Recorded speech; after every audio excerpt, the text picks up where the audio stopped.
Thank you sir, thank you very much. ఇప్పుడు ఆంధ్రప్రదేశ్ రాష్ట్ర ఉప ముఖ్యమంత్రి వర్యులు శ్రీ పవన్ కళ్యాణ్ గారిని ప్రసంగించవలసింది.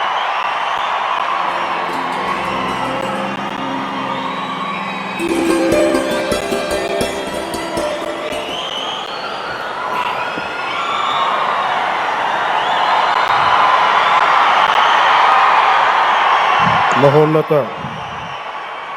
భారతదేశానికి యుగ పురుషుడిగా, వికసిత్ భారత్ మహాసంకల్పానికి దూరదృష్టి గల రూపకర్తగా, ధర్మాన్ని, భారతీయ శాశ్వత నాగరికత విలువలను పరిరక్షించడంలో ఆచంచల నిబద్ధతను కనపరుస్తూ తన దూరదృష్టి గల నాయకత్వంలో 140 కోట్ల భారతీయుల ఆశయాలకు నూతన స్ఫూర్తినిచ్చి దేశాన్ని అపూర్వ ప్రగతి పథంలో వేగంగా ముందుకు నడిపిస్తూ ఆత్మనిర్భరత స్ఫూర్తిని, జాతి గొప్పతనాన్ని మరింత బలోపేతం చేసి ప్రపంచ వేదికపై భారతదేశాన్ని ఆత్మవిశ్వాసంతో కూడిన గౌరవప్రదమైన స్థానం నిలబెట్టిన మన గౌరవ ప్రధానమంత్రి శ్రీ నరేంద్ర మోదీ గారికి మన రాష్ట్ర ప్రజలందరి తరపున హృదయపూర్వక అభినందనలు తెలియజేస్తున్నాను. వేదిక పైన ఆసీనులైన honourable governor of Andhra Pradesh Shri Abdul Nazeer గారికి, విజనరీ లీడర్ శ్రీ గౌరవ ముఖ్యమంత్రి శ్రీ నారా చంద్రబాబు నాయుడు గారికి, honourable union minister civil aviation Kinjarapu Rammohan Naidu గారికి, honourable governor of Goa Shri Pusapati Ashok Gajapathi Raju గారికి, గౌరవ కేంద్ర మంత్రి వర్యులందరికీ, సోదర సమానులు శ్రీ నారా లోకేష్ గారికి, ఈ కార్యక్రమానికి విచ్చేసిన గౌరవ మంత్రివర్యులు, పార్లమెంట్ సభ్యులు, శాసనమండలి సభ్యులు, శాసనసభ్యులు, విశిష్ట అతిథులు, ప్రజాప్రతినిధులు, ప్రభుత్వ అధికారులు, మీడియా మిత్రులకి అందరికీ, భారీ సంఖ్యలో విచ్చేసిన ప్రజలందరికీ, అలాగే ఈ వేడుకను వివిధ మాధ్యమాల ద్వారా వీక్షిస్తున్న ఆంధ్రప్రదేశ్ ప్రజలందరికీ, దేశ విదేశాల్లో ఉన్న భారతీయులందరికీ నా హృదయపూర్వక నమస్కారాలు తెలియజేస్తున్నాను. ఈ నేల బానిసగా ఉండదు, ఈ జాతి ఎవరికి తలవంచదని సవాల్ విసిరిన అసామాన్య విప్లవ వీరుడు అల్లూరి సీతారామరాజు గారు, ఆయన పేరు మన ఎయిర్పోర్ట్కి పెట్టడం చాలా చాలా స్ఫూర్తిదాయకం. As we dedicate this airport to the people, one thought comes to my mind: Alluri స్ఫూర్తి రెక్కలపై ప్రపంచాన్ని చేరే Andhra Pradesh. Rooted in Alluri's ideals and driven by the aspirations of our people, Andhra Pradesh is ready to soar to greater heights. ఈరోజు మన గౌరవ ప్రధానమంత్రి శ్రీ నరేంద్ర మోదీ గారి చేతుల మీదుగా అల్లూరి సీతారామరాజు అంతర్జాతీయ విమానాశ్రయానికి, జాతికి దీనిని అంకితం చేయటం ఆంధ్రప్రదేశ్ అభివృద్ధి ప్రస్థానంలో ఒక నూతన అధ్యాయానికి నాంది పలుకుతుంది.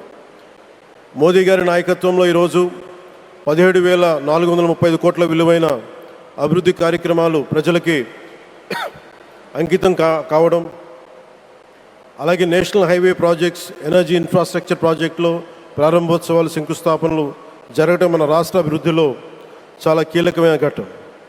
ఈ ప్రాజెక్ట్స్ కనెక్టివిటీని బలోపేతం చేయడం కాదు, ఎనర్జీ సెక్యూరిటీని పెంచి ఇండస్ట్రియల్ గ్రోత్స్కి మరింత వేగాన్ని అందించి యువతకి ఉపాధి అవకాశాలు మెరుగుపరిచి ఆంధ్రప్రదేశ్ని మరింత వేగంగా అభివృద్ధి పథంలో ముందుకు నడిపిస్తాయి.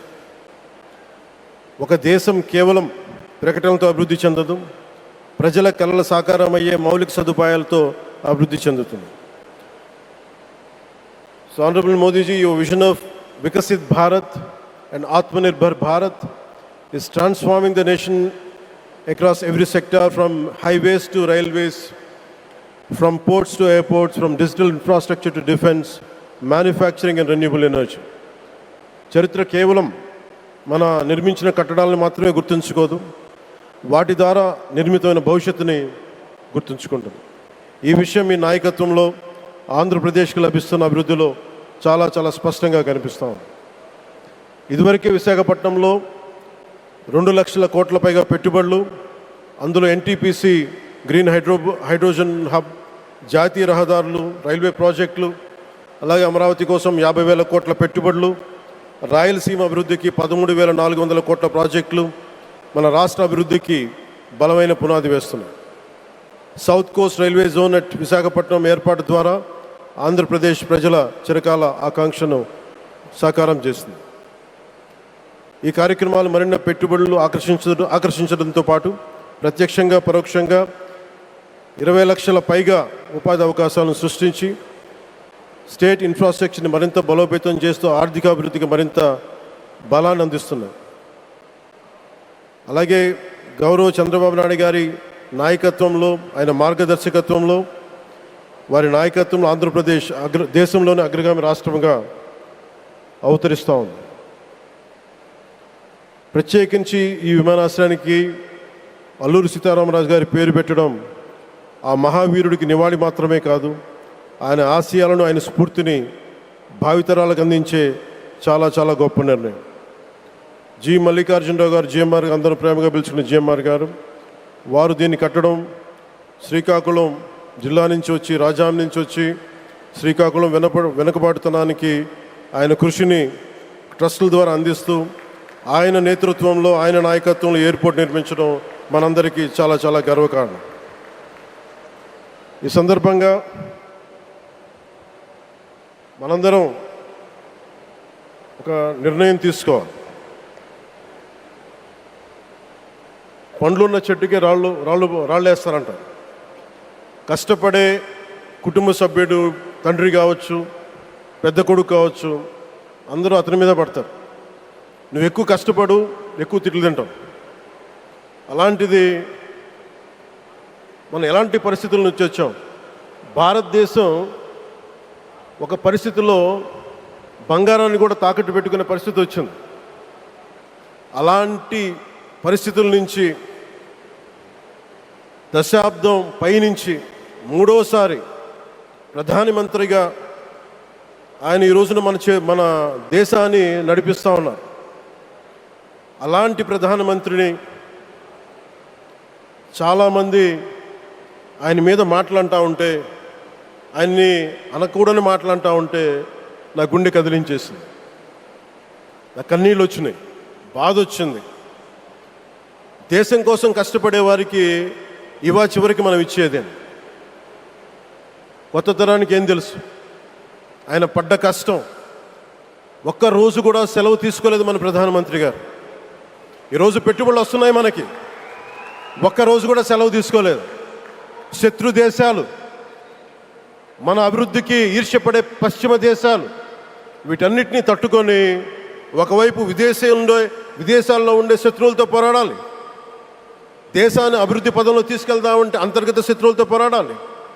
అలాంటి వ్యక్తికి మనం ఇవ్వగలిగేది కేవలం మేమున్నాం మీ వెంట, మీ మీద మాట పడితే అది మా మీద పడ్డట్టే, అదే మన వారికి ఇవ్వాల్సింది.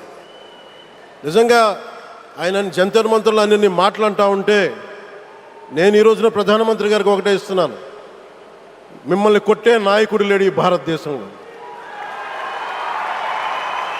రాబోడు. కానీ మీరు పడ్డ శ్రమ, మీరు పడ్డ కష్టం ఎవరు తీసుకోలేరు. ఎన్ని బాధలు పడ్డా, ఎన్ని దెబ్బలు తిన్నా ఈరోజు మనం గర్వంగా చెప్పుకుంటున్నాం. మన ఉత్తరాంధ్రకి ఎయిర్పోర్ట్లు వచ్చినాయి, ఇన్ని లక్షల పెట్టుబడులు వచ్చింది ఆంధ్రప్రదేశ్కి.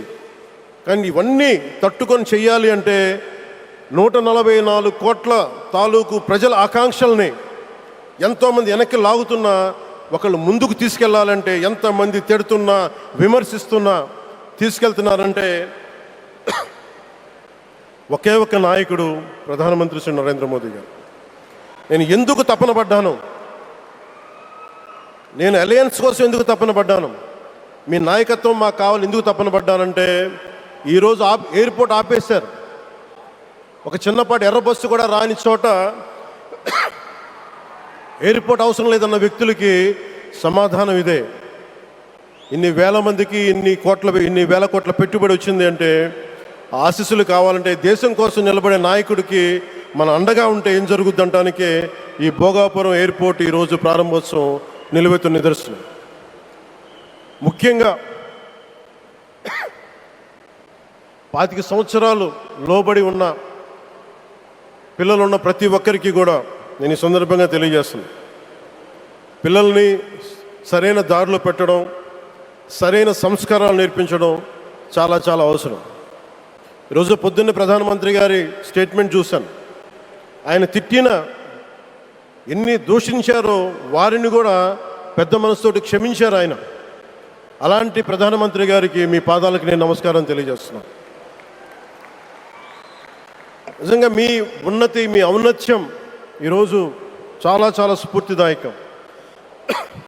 భారతదేశం మీ అందరికీ కూడా, ప్రజలందరికీ కూడా, ఆంధ్రప్రదేశ్ ప్రజలందరికీ కూడా, దేశ ప్రజలందరికీ కూడా ఒక నాయకుడి కష్టాన్ని మనం వెంటనే గుర్తించలేం. ఆయన ఎంత తపన పడుతున్నారు. ఒక కుటుంబాన్ని నడపడం ఎంత కష్టపడుతున్నాం.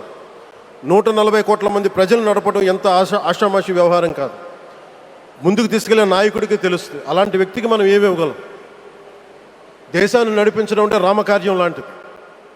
హనుమంతుడు లంకకు లంఘించినప్పుడు అనేక అవంతరాలు వచ్చినాయి, అనేక అడ్డంకులు వచ్చినాయి. రామకార్యం చాలా గొప్పది. అలాగే ఈరోజు ప్రధానమంత్రి గారు దేశాన్ని ముందుకు నడిపించేది బృహత్కార్యం, చాలా మహాకార్యం అది. అలాంటి వ్యక్తికి మనం ఇవ్వగలిగేది, హనుమంతుడికి మనం ఏమి ఇవ్వగలం? నువ్వెంత గొప్పగా లంఘించావు, ఎంత కష్టపడ్డావు. ఏ దేవతకైనా ఇవ్వాల్సిన స్తుతే. వాళ్ళు మన నుంచి ఏమి కోరుకోరు. ఒక తల్లిదండ్రులకి మనం ఏం కోరుకోరు. అమ్మ నువ్వు మా కోసం కష్టపడ్డావు, నాన్న నువ్వు మా కోసం కష్టపడ్డావు అని. అలాగే ఈ దేశ ప్రధానికి, సెలవు తీసుకోకుండా పనిచేస్తున్న ఈ దేశ ప్రధానికి మనం ఇవ్వగలిగేది, మీరు మా కోసం ఎంత కష్టపడ్డారు, మీరు మా కోసం నిరంతరం ఎంత శ్రమ తీసుకున్నారని చెప్పడమే మనందరి కర్తవ్యం. అలాంటి గౌరవ ప్రధానమంత్రి గారికి మనస్ఫూర్తిగా మీరు అనుకున్నంత కాలం అధికారం మీరు వద్దంటే వదలాలి, కానీ అధికారం మీ చేతుల్లోనే ఉంటుంది. దానికి మేమందరం నిరంతరం కృషి చేస్తామని తెలియజేసుకుంటూ, భారతమాత ముద్దుబిడ్డ మన ప్రధానమంత్రి నరేంద్ర మోదీ గారికి ధన్యవాదాలు తెలుపుకుంటూ, ఒక్కసారి ఆయనకి ఇవ్వగలిగేది భారత్ మాతకి జయజయలు చెప్పుకుంటూ సెలవు తీసుకున్నాను. భారత్ మాతాకి. గౌరవ ప్రధానమంత్రి గారికి మరోమారు ధన్యవాదాలు తెలుపుకుంటూ, మీ ఆశీస్సులు మా అందరికీ కావాలి, రాష్ట్రానికి కావాలని తెలియజేసుకుని సెలవు తీసుకున్నాను. జై భారత్ అండ్ జై హింద్.